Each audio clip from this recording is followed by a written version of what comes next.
واو حرف عطف، تنحتون فعل، واو فاعل، فعل مضارع ہے، علامت رفع نون اعرابی کا ثبوت ہے۔ من الجبال جار مجرور سے مل کر تنحتون سے متعلق ہے، حالانکہ نحتا کا صلہ من نہیں آتا، تو یہاں اتخذا کے معنی کی تضمین ہے۔ بیوتن مفعول بھی، اور فارحین تنحتون کی واو ضمیر سے حال۔ چلیے فعل اپنے فاعل اور متعلق اور مفعول بھی سے مل کر جملہ فعلیہ خبریہ ہو جائے گا۔ فاتقوا اللہ واطیعون، واو حرف عطف ہے، لا ناہیہ ہے، تطیعوا فعل امر ہے، واو فاعل ہے، فعل نہیں ہے، فعل مضارع ہے یار، فعل مضارع مجزوم ہے لا ناہیہ کی وجہ سے، علامت جزم نون اعرابی کا حذف ہے۔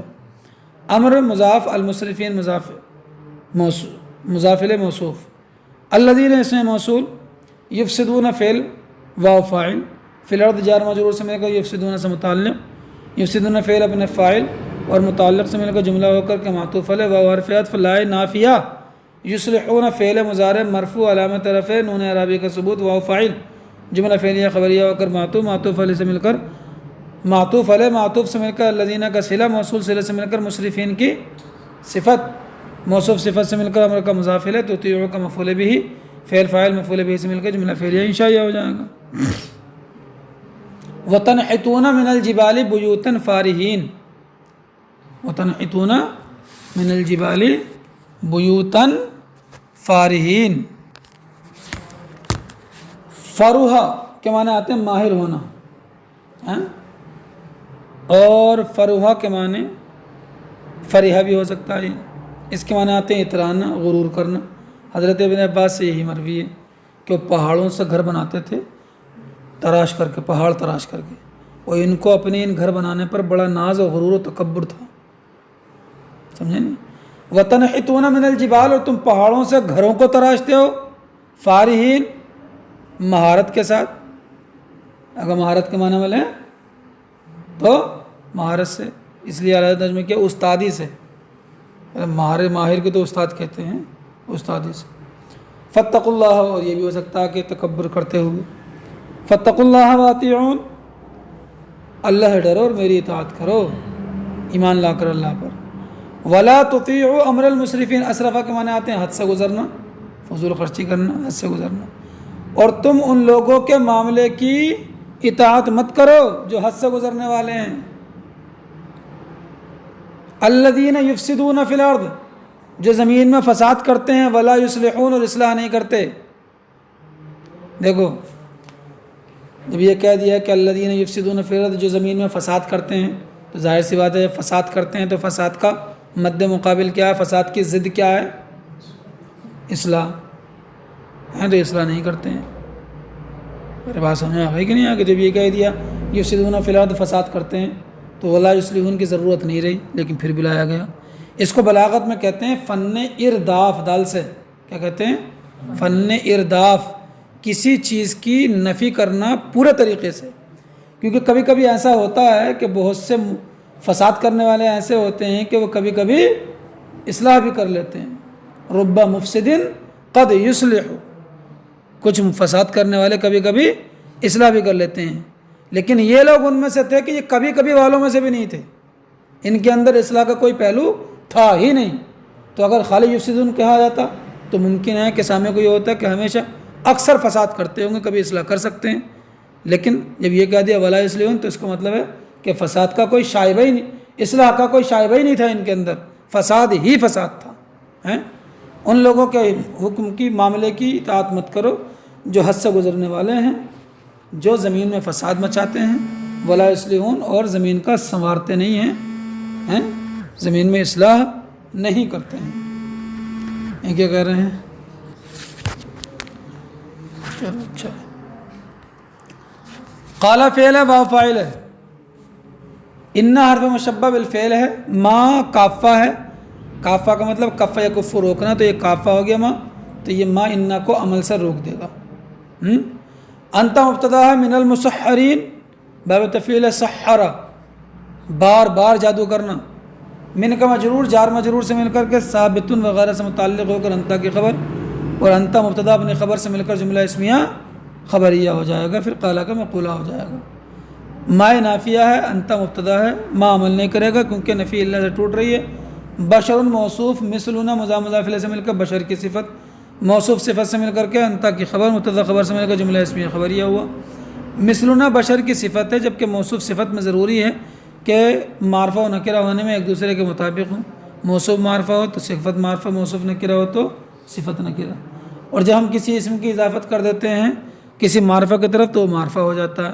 تو ظاہر میں ایسا لگتا ہے کہ مثلنا کو صفت نہیں بننا چاہیے، کیونکہ مثلنا تو ضمیر جو عارف المعارف ہے اس کی طرف مضاف ہو گیا، مثل تو معرفہ ہو جانا چاہیے۔ لیکن لفظ مثل اور لفظ غیر یہ ان کلمات میں سے ہیں کہ ان کے اندر اتنا ابہام ہوتا ہے کہ یہ معرفہ کی طرف مضاف ہو کر بھی معرفہ نہیں ہوتے، نکرہ ہی رہتے ہیں۔ بات سمجھ میں آئے کہ نہیں؟ اس لیے یہ نکرہ ہی ہیں، بشر کی صفت بن جائیں گے۔ فحرف عطف ایتی فعل ہے، انت فاعل ہے، بحرف جار ہے، آیت مجرور، جار مجرور سے مل کر متعلق، فعل فاعل سے مل کر جملہ فعلیہ انشائیہ ہوا۔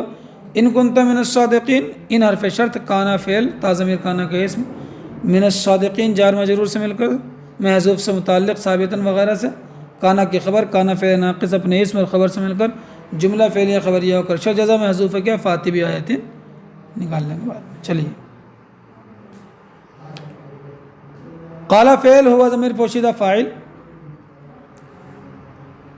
ہذہ مبتدا، ناقۃ موصوف، لہا جار مجرور سے مل کر ثابت وغیرہ سے متعلق ہو کر خبر مقدم، شرب مبتدا مؤخر، خبر مقدم مبتدا مؤخر سے مل کر جملہ اسمیہ خبریہ ہو کر معطوف علیہ، واو حرف عطف، لکم جار مجرور سے مل کر کے ثابت سے متعلق ہو کر خبر مقدم، شرب مضاف، یومن موصوف، معلوم صفت، موصوف صفت سے مل کر کے شرب کا مضاف الیہ، اور مضاف الیہ سے مل کر کے مبتدا مؤخر، خبر مقدم مبتدا مؤخر سے مل کر جملہ اسمیہ خبریہ ہو کر معطوف، اور معطوف علیہ سے مل کر کے ناقۃ کی صفت، ناقۃ موصوف اپنی صفت سے مل کر کے ہذہ کی خبر، اور ہذہ مبتدا اپنی خبر سے مل کر قال کا مقولہ ہو جائے گا، جملہ ہوگا جملہ اسمیہ خبریہ ہو کر قال کا مقولہ ہو جائے گا۔ معطوف علیہ،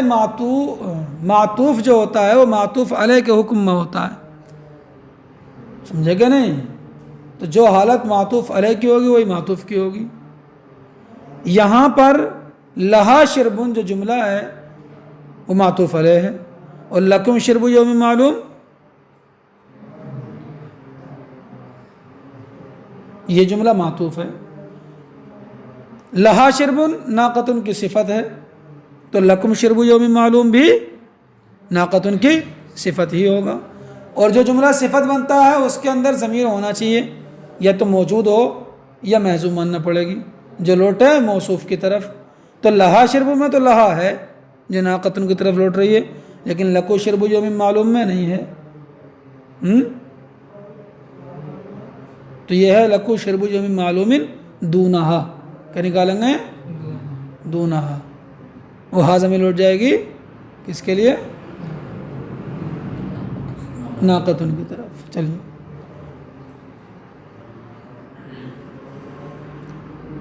واو حرف عطف لائے ناہیہ ہے، تمسو فعل ہے، واو فاعل ہے، فعل مضارع مجزوم لائے ناہیہ کی وجہ سے، علامت جزم نون اعرابی کا حذف، واو فاعل ہا مفعول بہ، با حرف جار سوئن مجرور، جار مجرور سے مل کر تمسو سے متعلق جملہ فعلیہ انشائیہ ہو جائے گا۔ فا ہے سببیہ نہیں کے جواب میں، اس کے بعد مان مقدر ہے جس کی وجہ سے یاخذ فعل منصوب ہے۔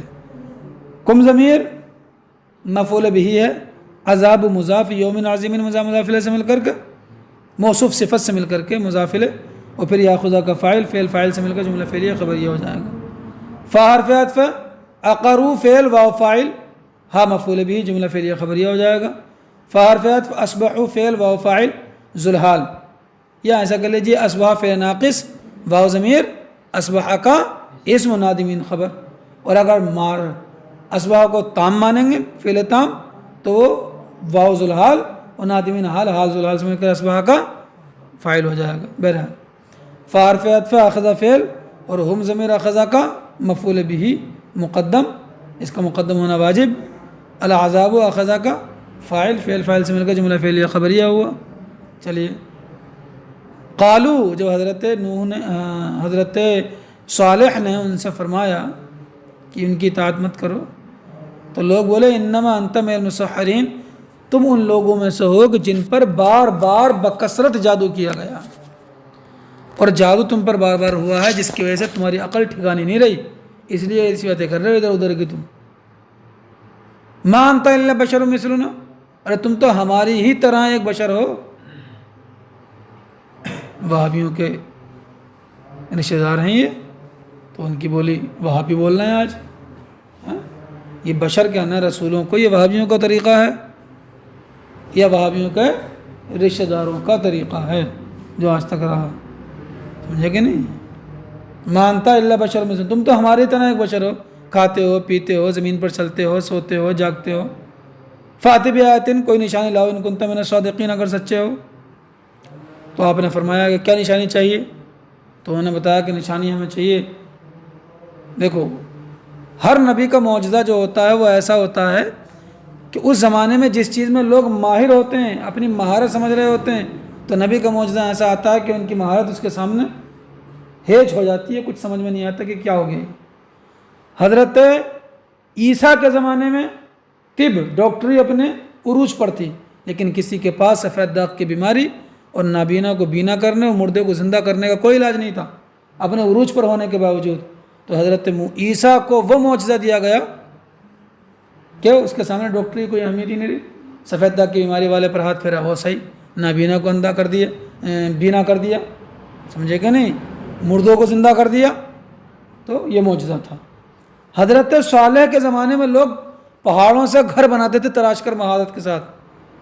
اللہ تبارک و تعالیٰ کے بارگاہ میں حضرت صالح نے دعا فرمائی تو اللہ تبارک، یہ تو گھر بناتے تھے، اللہ تبارک و تعالیٰ نے پہاڑ سے اونٹنی نکال دی، اور اتنی لمبی چوڑی اونٹنی تھی کہ 60 گز کا تو اس کا سینہ تھا، گز 60 گز کا اس کا سینہ تھا۔ بات سمجھ آئی کہ نہیں ہے؟ نبی کریم صلی اللہ علیہ وسلم کے زمانے میں جب سرکار تشریف لائے تو اہل عرب کو اپنی زبان پر بہت ناز تھا، اور اتنا ناز تھا کہ وہ اپنے علاوہ لوگوں کو یہ سمجھتے تھے کہ ہمارے ان کے سامنے کوئی اوقات نہیں، گویا کہ یہ بول ہی نہیں پائیں گے، گونگے ہیں، اس لیے کیا کہتے تھے وہ اجمی کہتے تھے، آجم کے معنی آتے ہی گونگا ہیں، سمجھ گئے نہیں؟ لیکن نبی کریم صلی اللہ علیہ وسلم کو معجزہ دیا گیا قرآن، جس کے سامنے ایک آیت تک نہیں بنا سکے۔ بات سمجھ میں آئے گی نہیں؟ اللہ نے فرمایا تیرے آگے یوں ہیں دبے لچے فصحا عرب کے بڑے بڑے فصیح ہیں، کوئی جان منہ میں زبان ہے، یعنی گونگے ہو گئے، یہ گونگے ہو گئے، اب دنیا کو گونگا کہہ رہے تھے۔ اور پھر فرمایا نہیں، یہ مت کہو کہ منہ میں زبان نہیں ہے، بلکہ یہ کہو کہ جسم میں جان ہی نہیں ہے ان کے۔ بہرحال چلیے، حضرت صالح علیہ السلام نے جب دیکھا وہ اونٹنی جب آتی تھی تو سارا پانی پی جاتی تھی، ان کی اونٹنیوں کے، ان کے جانوروں کے لیے پانی نہیں بچتا تھا، تو آپ نے باری مقرر کر دی۔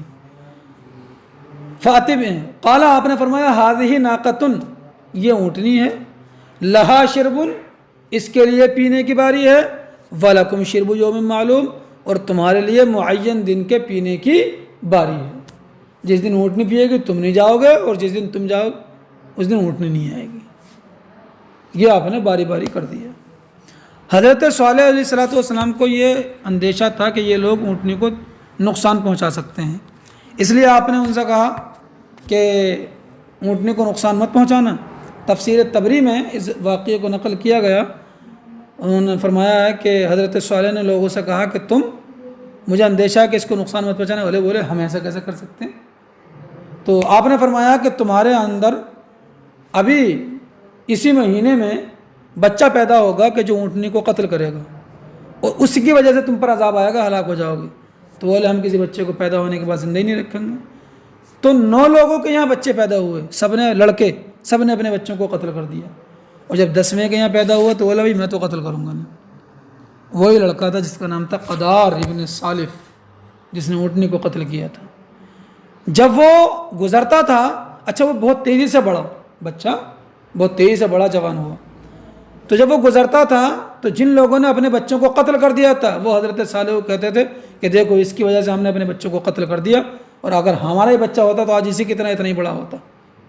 تو انہوں نے من بنا حضرت صالح سے بغض رکھنے لگے اور آپ کو قتل کرنے کا ارادہ کر لیا. تو وہی 9 لوگ تھے, وہ قدار بن سالف تھا کہ جس نے اونٹنی کو قتل کیا تھا. ولا تمسوها بسوء, اور اس کو نہ چھونا برائی کے ساتھ کہ تم کو آلے گا بڑے دن کا عذاب. فعقروها, تو انہوں نے اس کی کونچیں کاٹ دی. عقرہ کے معنی آتے ہیں کونچیں کاٹ دینا. فاصبحوا نادمین, تو انہوں نے صبح کی شرمندہ ہوتے ہوئے ہیں. تو وہ صبح کو شرمندہ ہوگا. شرمندہ کس چیز پہ ہوئے تھے؟ کونچے کاٹنے پر نہیں ہوئے تھے, بلکہ عذاب آنے پر شرمندہ ہوئے تھے. یا کونچے کاٹنے پر شرمندہ ہوئے تھے اس وقت جب عذاب آ گیا تھا, اور جب عذاب آ جاتا ہے تو پھر شرمندہ ہونا فائدہ نہیں دیتا. پھر یہی 9 لوگ حضرت صالح کو قتل کرنے کے ارادے سے جا کے غار میں چھپ گئے تھے کہ کوئی کہے گا تو ہم کہہ دیں گے سفر میں گئے تھے, اور رات مان کے قتل کر دیں گے. تو غار ان کے اوپر گر گئی تھی اور سب مر گئے تھے. فاخذہم العذاب, تو ان کو عذاب نے آ لیا. ان فی ذلک لآیہ, اس میں ضرور نشانی ہے. وما کان اکثرهم مؤمنین, ان میں سے بہت مومن نہیں تھے. وان ربک لہو العزیز الرحیم, اور یقیناً تمہارا رب ہی عزت والا مہربان ہے.